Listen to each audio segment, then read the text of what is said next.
ग्वालियर का ऐतिहासिक कटोरा ताल, जिसे स्मार्ट सिटी के तहत करीब 5 करोड़ रुपए खर्च कर पर्यटन के केंद्र के तौर पर विकसित किया गया, आज बदहाली की तस्वीर बन चुका है। म्यूजिकल फाउंटेन बंद है, तालाब का जलस्तर घट रहा है और पानी से दुर्गंध आ रही है। खास बात यह है कि काम की गुणवत्ता और रखरखाव पर अब सत्ता पक्ष के जनप्रतिनिधि भी सवाल उठा रहे हैं। देखिए ये रिपोर्ट।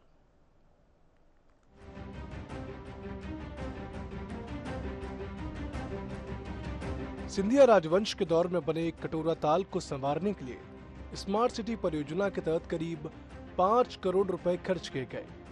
सौंदर्यीकरण के साथ म्यूजिकल फाउंटेन और पर्यटक सुविधाएं भी विकसित की गई, लेकिन अब यही परियोजना बदहाली का शिकार है। फाउंटेन महीनों से बंद है और तालाब का पानी गंदगी और दुर्गंध की वजह से सवाल खड़े कर रहा है।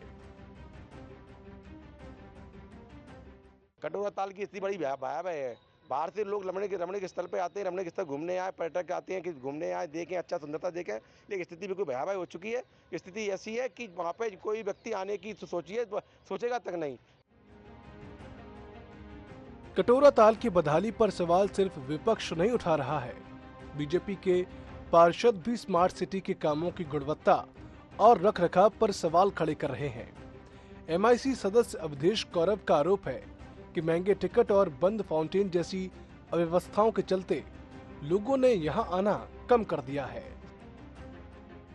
देखिए, कटोरा ताल हमारे ग्वालियर की धरोहर है और महापौर जब पार्षद थी उस क्षेत्र की, उन्होंने उसको अति सुंदर बनाया था। इसमें बोटिंग भी होती थी, लेकिन स्मार्ट सिटी को काम देने के बाद स्मार्ट सिटी ने करोड़ों रुपए इसमें व्यय किए। उसके बाद उन्होंने ठेकेदार को दे दिया, लेकिन आज उसकी बदतर हालत है। मैं तो ये कहना चाहता हूँ आयुक्त महोदय से और कलेक्टर महोदय से कि स्मार्ट सिटी के द्वारा जो भी कार्य कराए जा रहे हैं उनको न देते हुए निगम को ले लिए जाए, जिससे रखरखाव उनका सही हो सके। इसका उदाहरण एक कटोरा ताल हमने देखने को मिला है। नहीं तो आने वाले समय में और भी जो स्मार्ट सिटी ने कार्य किए उनकी भी ऐसी बदतर स्थिति होने वाली है आने वाले समय में। वहीं नगर निगम ने भी अब कार्रवाई की बात कही है। अपर आयुक्त के मुताबिक संचालन और रखरखाव का जिम्मा संभालने वाली कंपनी को नोटिस देकर जवाब मांगा जाएगा। साथ ही कटोरा ताल को दोबारा व्यवस्थित करने के निर्देश भी दिए जाएंगे। अब उसके लिए काई जमने की शिकायतें प्राप्त हुई तो काई हटाने की कार्रवाई की जा रही है और जो भी देखा जाएगा कि किसका दोषी है, इसमें कौन के द्वारा प्रॉपर कार्य नहीं किया, इसके कारण बीच बीच में व्यवधान आता है तो उस पर कार्रवाई करेंगे।